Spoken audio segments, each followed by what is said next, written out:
নমস্কার, আমি স্বপন। ইভিএম নিউজে আপনাদের সকলকে স্বাগত।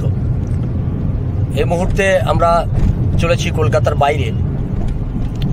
গতকাল রেখা পাত্র তিনি কলকাতা হাইকোর্টে অভিযোগ জানিয়েছেন হাজী নুরুল ইসলামের বিরুদ্ধে। তার যে নির্বাচনে প্রতিদ্বন্দ্বিতা করাটাই অনৈতিক, এটা নিয়ে তিনি হাইকোর্টে মামলা করেছেন এবং সেই মামলা গৃহীত হয়েছে। এবং এই মামলা গৃহীত হওয়ার সঙ্গে সঙ্গেই আমরা যা খবর পেলাম, হাজী নুরুল ইসলাম সংসদ থেকে কেটে পড়েছে। তিনি আর শপথ নেননি। গতকাল তিনি সংসদের ধারে পাশেই ছিলেন না। কারণ এই মামলা গৃহীত হওয়ার অর্থ এটা যে হাজী নুরুল ইসলামের সাংসদ পদ, যেটা ভুয়ো সাংসদ পদ বলেই লোকে বলছে, এই ভুয়ো সাংসদ পদ খারিজ হয়ে যাবে। কারণ একই ইস্যুতে, যে ইস্যুতে বীরভূমে বিজেপি প্রার্থীর সাংসদ পদ নির্বাচনে প্রার্থী পদ খারিজ হয়ে গেছিল, ঠিক এই একই ইস্যুতে কেন হাজী নুরুলের প্রার্থী পদ খারিজ হলো না, এ নিয়ে কিন্তু প্রশ্ন আছেই। রাজ্যের মানুষের প্রশ্ন ছিল, বিজেপির প্রশ্ন ছিল। নির্বাচনের পরবর্তীকালে তারা কোর্টে এসছে। নির্বাচন চলাকালীন গোটা বিষয়টা যেহেতু নির্বাচন কমিশনের হাতে থাকে, তাই তারা কোর্টে এসছে গোটা ব্যাপারটা।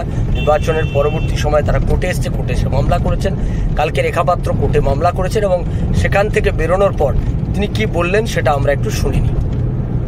আপনার আবেদন থেকে আদালতের কাছে আমি হাজী নুরুল ইসলামের বিরুদ্ধে পিটিশন জমা দিয়েছি। কেননা আজকে ওনার যে নমিনেশন জমা দিয়েছে সেখানেও ভুল আছে এবং উনি যে হলফনামা যে জমা দিয়েছেন সেখানে ভুল আছে। তাছাড়া ইলেকশানে উনি অন্যায়ভাবে জিতে আছেন, এটা আমরা মেনে নিচ্ছি না। কেননা এখানে অন্যায় করা হয়েছে, অন্যায় করেছেন উনি। তার বিরুদ্ধে যাতে আমরা চাই তার বিচার হোক এবং সত্যটা মানুষের সামনে আসে।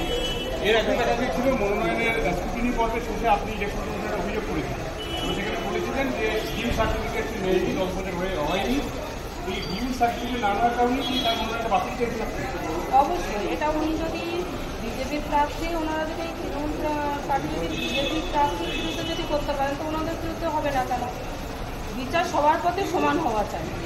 ইলেকশন কমিশন তাহলে পক্ষপাত শাসন করেছে অবশ্যই।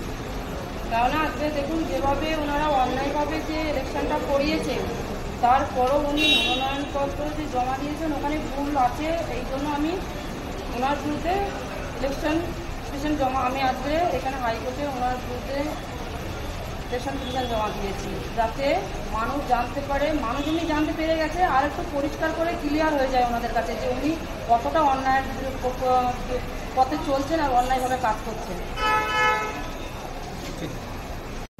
শুনলেন রেখাপাত্র কি বলল। তিনি বললেন যে অন্যায়ভাবে জয়যুক্ত হয়েছে হাজী নুরুল ইসলাম। তার প্রথমত প্রার্থী পদ থাকারই কথা নয়, দ্বিতীয়ত তার অন্যায় হয়েছে, ভোটটাকে তিনি লুট করেছেন। এটা শুধুমাত্র বসিরহাটের ঘটনা নয়, গোটা রাজ্যে এই ধরনের ঘটনা ঘটেছে। ভোট লুট করা হয়েছে, মানুষের অধিকারকে কেড়ে নেওয়া হয়েছে। পুলিশ তারা নির্বিচারে ভোট লুট করতে সহায়তা করেছে, এই অভিযোগ বিরোধীদের পক্ষ থেকে, বিজেপির পক্ষ থেকে বারবার করা হচ্ছে। তার পাশাপাশি মুসলমান ভোট ঐক্যবদ্ধভাবে তৃণমূল কংগ্রেসকে দিয়েছে, যেখানে হিন্দু ভোট কার্যত পড়েইনি। হিন্দুরা ভোটই দিতে বেরোয়নি। 61% মতো হিন্দুরা মাত্র ভোট দিতে বেরিয়েছে, বাকি হিন্দুরা ঘরে বসেই কাটিয়ে দিয়েছে।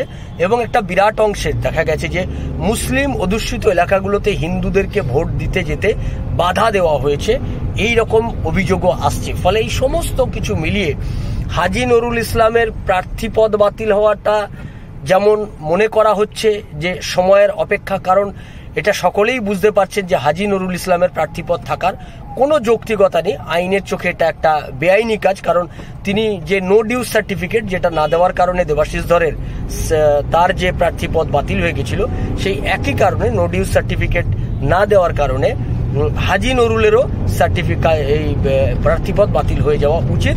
এখন আমরা তাকিয়ে থাকবো কলকাতা হাইকোর্টের দিকে। কলকাতা হাইকোর্ট এই ব্যাপারে কত দ্রুত রায় দেয়, কি রায় দেয়। যদিও এটা জানা যাচ্ছে যে কলকাতা হাইকোর্টের রায় দেওয়ার পর তারা এটা নিয়ে সুপ্রিম কোর্টে লড়াই করবে এবং সুপ্রিম কোর্টও সম্ভবত একই রায় থাকবে, হাইকোর্টের রায় বহাল থাকবে। কারণ এরকম একটা উদাহরণ পশ্চিমবাংলায় রয়েছে যে দেবাশিস ধর, যিনি বিজেপির প্রার্থী ছিলেন, তার প্রার্থী পদ খারিজ হয়েছে।